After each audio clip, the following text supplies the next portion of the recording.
In a greenhouse at the Kentville Research and Development Centre, Beatrice Amiot is surrounded by strawberry plants.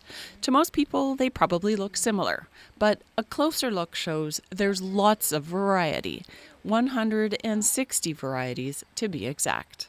There are tall and short plants, large and small leaves, and different hues of green.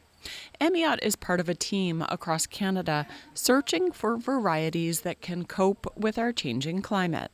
Something that can withstand a drier year, a colder year, a wetter year, and still have good productivity under all those conditions is more likely to be resilient to climate change.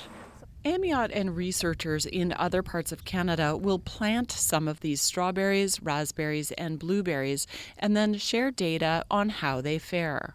Growing conditions will be a key part of that data, how well they thrive in drought, heat, excessive rain, or whatever else nature throws their way. So, for example, drought is what we've encountered here in Nova Scotia. Other parts of Canada have experienced heat dome conditions and winter freeze snaps that have been really detrimental to berry crops.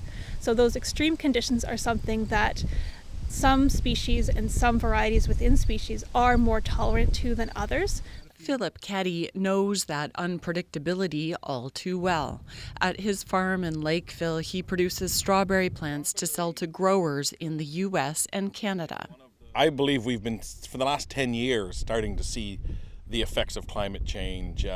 We've had some of the wettest years, some of the driest years, colder temperatures in the winter, just drastic fluctuation in temperatures and moisture. Keddy works with the Kentville Research Centre to field test their varieties. It's up to him to find the right ones to send to his customers.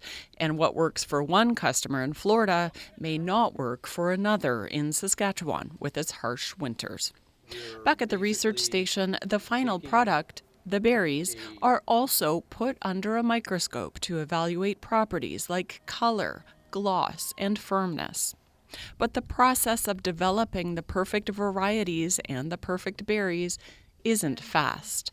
Amiot says it can take 10 to 15 years to bring a new strawberry variety to the commercial market, and even more for other berries.